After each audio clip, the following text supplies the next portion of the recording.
aquí y les prometo que con el último video. ¿Cómo están? Miren, ¿qué nos queda de ver de esta unidad? Nos queda un poco ver esto de recuerden que hablamos de la recepción del derecho romano en los pueblos europeos, incluso hablamos de Inglaterra. Bueno, ahora tenemos que ver no la recepción en los cuerpos de derecho como un derecho vigente y como modificación o creación de sus ordenamientos jurídicos, sino que ahora vamos a ver otra situación. Aquello de que, a pesar de que anteriormente en muchos manuales se lo conoce como recepción del derecho romano en Argentina y se conoce también como recepción del derecho romano en América Latina y en los pueblos, en las comunidades europeas actuales, nosotros vamos a hablar de transfusión del derecho romano. Y hablamos del siglo XV al siglo XIX, prácticamente fue la transfusión. Incluso hasta llegar a nuestro Código Civil y Comercial actual, sancionado en el año 2015. ¿Qué podemos decir de esto? Para explicar esto vamos a tomar la figura del doctor Díaz Vialet, un profesor romanista argentino, que publica en Córdoba un trabajo titulado La recepción del derecho romano en Argentina, con el objeto de explicar cómo habría llegado a nuestro país el fenómeno romanista del derecho romano. Posteriormente a este trabajo, el doctor Díaz Vialet explicó que el término correcto no habría sido recepción, sino transfusión. Y nos vamos a detener, vamos a hacer un paréntesis y nos vamos a detener un poquito en estos conceptos. Les cuento que en nuestra materia opcional directamente entramos en estos temas y se profundizan los aforismos y las locuciones y cómo ha llegado todo este derecho a través de la legislación argentina, no solo el derecho privado, sino también el derecho público, el derecho laboral, el derecho comercial, parte del derecho penal, aunque por supuesto el derecho penal tiene una base eminentemente alemana, pero tiene algunas cuestiones que ver con el derecho penal romano antiguo. Si nos detenemos un poco en estos conceptos, podemos decir que si hablamos de recepción, que viene del latín receptionis, es decir, acción de recibir y su efecto, esto es, recibir algo que proviene de otro, y su efecto sería tomar contacto con eso y hacerlo propio o usarlo para otro fin. Eso es la palabra recepción. Ahora, si nos referimos a la recepción en el derecho como aceptación voluntaria, directa, total, no violenta del derecho romano en otros ordenamientos jurídicos, estamos hablando que en Europa, en aquella época que ya vimos en el video anterior, habría habido una recepción antes de la creación de un montón de ordenamientos, de muchos ordenamientos jurídicos. Si hablamos en cambio de la palabra transfusión, como decimos en los puntos del programa, la palabra transfusión diremos que es aquella que proviene de latín transfusionis, derivado del verbo transfundere, vocablo compuesto por trans, que alude a lo que ocurre a través de trans, y por fundere, en el sentido de derramar, lanzar, arrojar. O sea, que habríamos tomado el derecho romano, según esta palabrita, a través de otras fuentes. Y así ocurrió. No fue un ingreso totalmente directo, como la recepción, sino que las fuentes españolas fundamentalmente son las que nos hacen llegar el derecho romano a nuestro país. Y después vamos a ver que nuestro codificador, Dalmacio Vélez Sarsfield, que es nuestro primer ordenamiento de derecho privado, va también a basarse en algunos códigos americanos o latinoamericanos que ya estaban, y algunos borradores de códigos. Va a tomar algo del código alemán, también, del código de Napoleón, de 1804, pero fundamentalmente es derecho español, es derecho romano. También hablamos, o la cátedra pretende incorporar una palabrita diferente, ¿no? Esta palabrita se llama transculturación. Es una palabra hermosa, ¿no? Y así se llama, o ese es el título del libro del doctor García Chipler y de la doctora Hilde Giovannini de Joffre, el cual, cuando las circunstancias nos han permitido en esta época bastante difícil, ¿no? de la pandemia por la cual estamos pasando, hemos manejado prácticamente paralelo los principios del derecho romano con los principios aplicados a la legislación argentina, tanto la de Vélez Sarsfield como el Código Civil actual. No sé, quizás vamos a ver la posibilidad de implementarlo también así.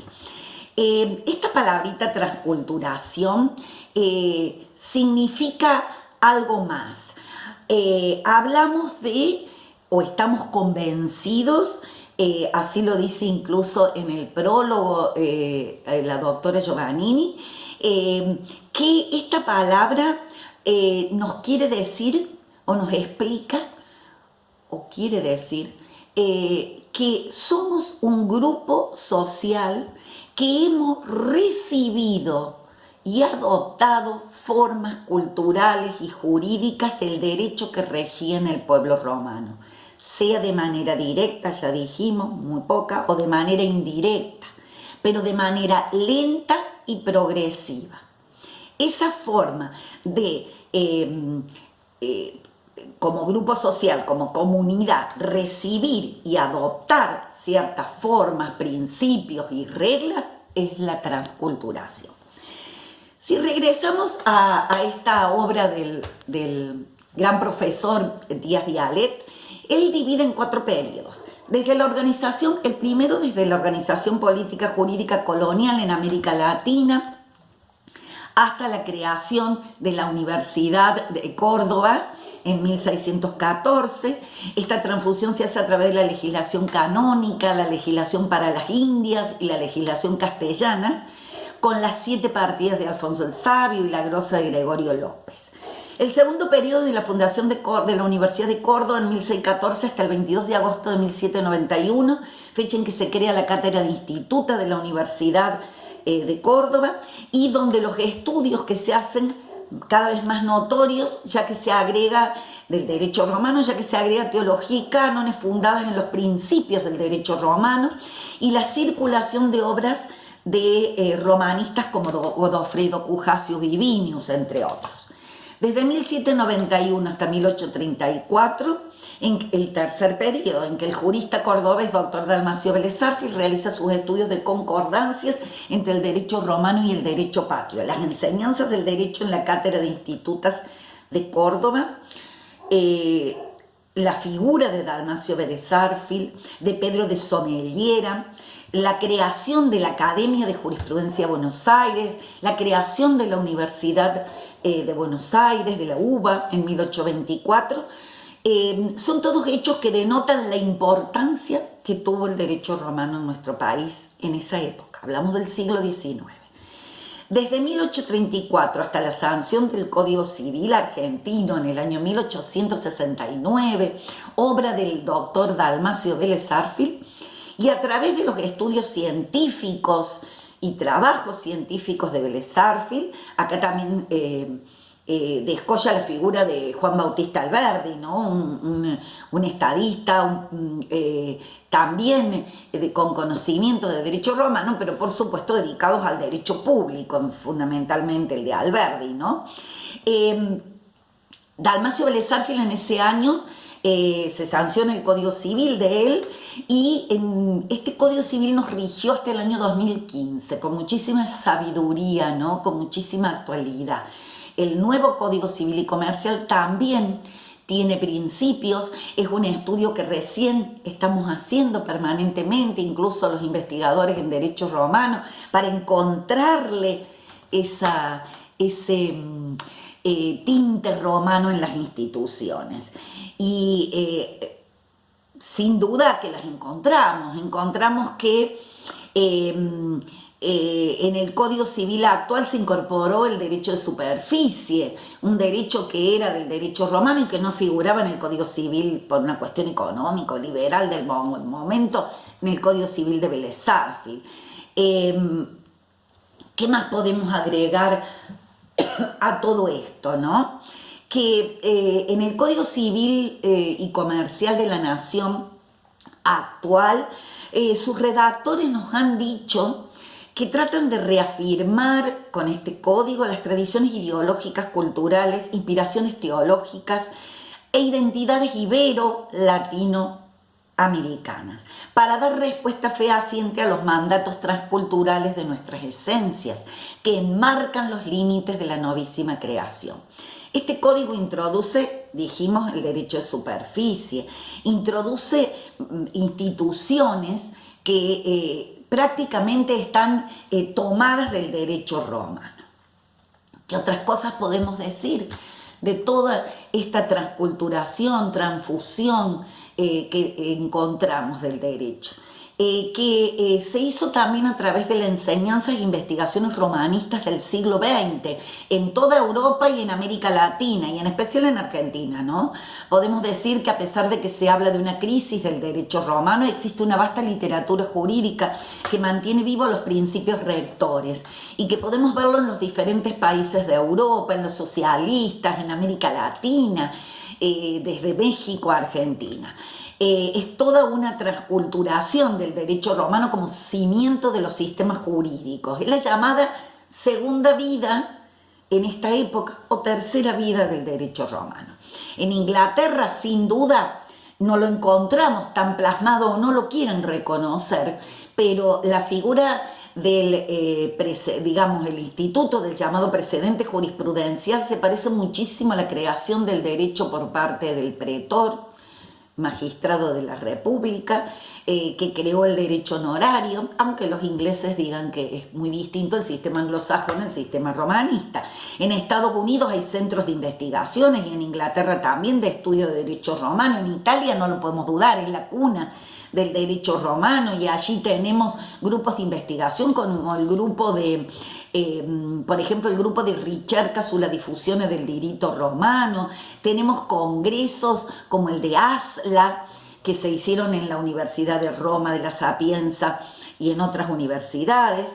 Durante el siglo XX, figuras como Ferrini, Bonfante, Riccoboni, Schipani, Betti, Catalano, Biondi, Labruna han vuelto a sus obras al derecho romano. Francia no le prestó tanta atención al principio al romanismo surgido,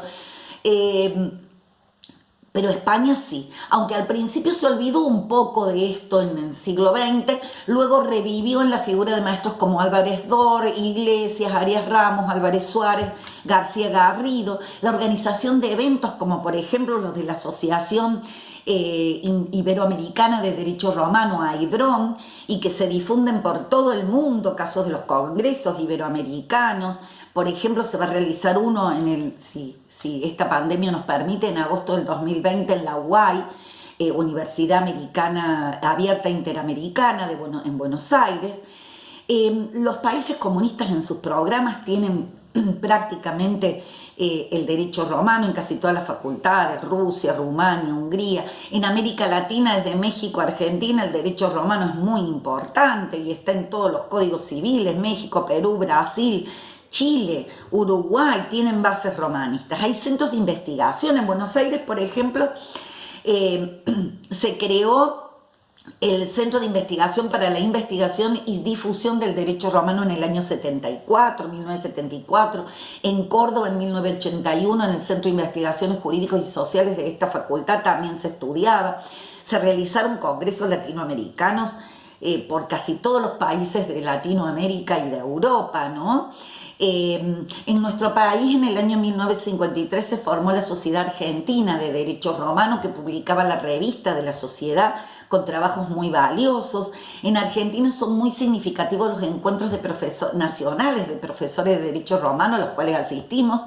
se hicieron en el 77, 78 y 79, con un intervalo de 6 años volvieron en el año 85. En el año 87 se creó la Asociación de Derecho Romano de la República Argentina, ADRA, que nuclea a todos los docentes especialistas en esta materia, profesores,